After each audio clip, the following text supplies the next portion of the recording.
Qafqaz Müsəlmanları İdarəsinin Qazlar Şurası Qurban Bayramı ilə bağlı fətva verib.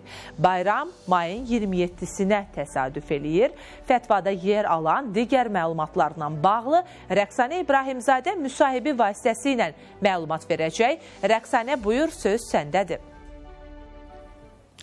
Hər vaxtınız xeyir olsun Çinarə. Bəli, sizin də vurğuladığınız kimi müsəlmanların səbirsizliklə gözlədiyi tarix artıq yetişdi. Qafqaz Müsəlmanları İdarəsi də Qurban Bayramı ilə bağlı fətva verib. Qurban kəsiminə 27 maydan etibarən başlanılacaq və prosesin 3 gün davam edəcəyi deyilir. Daha təfərrüatlı informasiyanı hazırda ilə qonağın vasitəsilə Qafqaz Müsəlmanları İdarəsinin sədr müavini Hacı Fuad Nurullah vasitəsilə əldə edəcək. Xoş gördük Fuad bəy. Buyurun, detalları, təfərrüatları sizdən eşidək. Şükür Allaha ki, artıq bu ildə biz Qurban Bayramına qovuşuruq. Allah kəsilən qurbanlarımızı qəbul eləsin inşallah. Qurban sözü adından məlum olduğu kimi Allaha yaxınlıqdır. İnsan elə bir iş görür, elə bir əməl edir ki, o işi ilə Allaha da daha da yaxın olur. Və qurbanlıqda bir neçə şərtlər var ki, insanlar onları mütləq icra etməlidir. Əvvəla, maddi durumu normal olan insanlar qurban kəsməlidir. Məsələn, minimum ailəsini dolandırmaq üçün maddiyyat ehtiyacları olan insanların boyunda qurbanlıq haqqı yoxdur.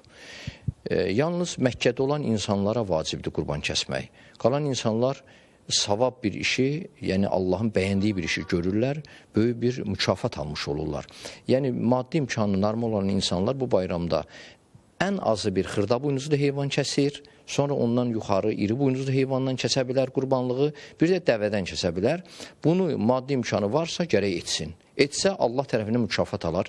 Bir də bu heyvanların yaşına diqqət yetirilməlidir. Məsələn, xırda buynuzlu heyvanların yaşı minimum 6 aydan yuxarı olsun. 8 ay 1 il olsa yaxşıdır. İri buynuzlu heyvanlar 1 ili ötsün, 1 ildən aşağı olmasın. Və dəvənin yaşı 5 il olsun.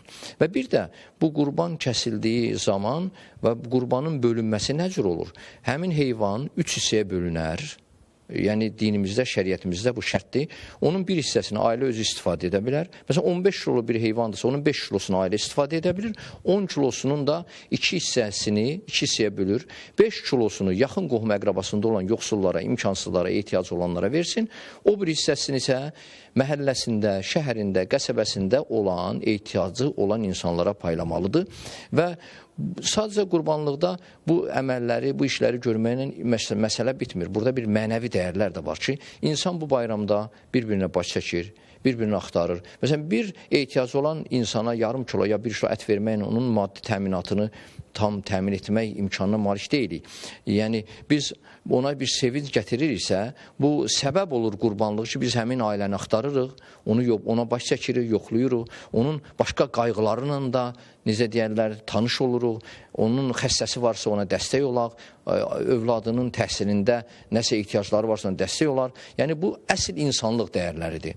Qurbanın özəlliyində onun fəlsəfəsi durur ki, insan burada bütövləşir, milli olaraq tamlaşır, yəni güclənir və Allahın insanın boynunda olan o hökmləri icra etməklə o həm səmimiyyət qazanmış olur, həm də bir-birinə olan o səmimiyyəti, mehribansılığı, qayğıları onu bir-bir bu bayramda həyata keçirə bilir. Daha doğrusu Allah kəsilən qurbanları qəbul etsin, Allah vətənimizi, xalqımızı, millətimizi qorusun. Fuad bəy, bəzi insanlar var ki, müxtəlif növdə heyvanlardan istifadə edirlər, yəni qurban kəsimi üçün, amma sadaladığlarınızdan fərqli digər növdə olan heyvanlardan. Bəs bu zaman nə baş verir? Yəni, bu doğrudurmu və yaxud da ki, günah yazılırmı həmin insanlara? Yox, məsələn, başqa heyvanlar istifadəsi icazəli deyil. Minimum xırda buynuzlu heyvan kəsilməlidir. Yəni qoç. Erkəklər də önəm daşıyır burada. Məsələn, ondan aşağı Hind toyuğundan qurban kəsmək olarmı? Xeyr. Və ya bir xoruzdan qurban kəsilmək? Xeyr. Məsələn, insanın imkanları yoxdursa bunu etməsin, başqa şeydə düşünməsin. Bayrama qatıla bilər, bayram namazına istir qatılsın. Bayram namazına qatılmaq da müstəhəb, yəni savabdır. Yəni həmin bayramda o məsələn, müəyyən qədər, necə deyirlər, şirniyyat əldə edə bilər və yaxud gedər 1-2 kilo ət ala bilər, ailəsində onu bişirdə bilər. Yəni, buna imkanları var. Amma ehtiyacı olan ailələri adətən normal durumda olan insanlar axtarırlar, tapırlar, onlara da dəstək olurlar. Teşekkür ederim informasiyaları tamaşaçılarımızla paylaşdığınız üçün. Bəli, Qafqaz Müsəlmanlar İdarəsi Qurban Bayramı ilə bağlı fətva verib və daha təfərrüatlı informasiyanı da elə hazırda qonağın vasitəsilə əldə etdik. Qafqaz Müsəlmanlar İdarəsinin sədr müavini Hacı Fuad Nurullah vasitəsilə hansı heyvanlardan qurban kəsmək mümkündür, proses hansı formada təşkil olunmalıdır, bununla bağlı informasiyaları əldə etdik. Çatdıra biləcəyimiz informasiyalar bu qədərdir. edərik. Sözü yenidə sizə ötürürəm. Təşəkkürümü bildirirəm. Rəqsanə məlumatı bizə çatdırdığına görə əlbəttə ki, Qurban Bayramı ilə əlaqədar olaraq artıq planlar qurulur və əlbəttə ki, bu yardım çatdırılacaq ailələr əvvəlcədən müəyyən edilir. Ancaq bir daha vurğulandı ki, təkcə qurban kəsib paylamaqla iş yekunlaşmır. Gərək insanların qəlbini qırmayaq, onları xoş qarşılayaq və daim üzlərinə gülümsəyək, yəni evlərinə həm də bir növ sevinc bəxş eləyək.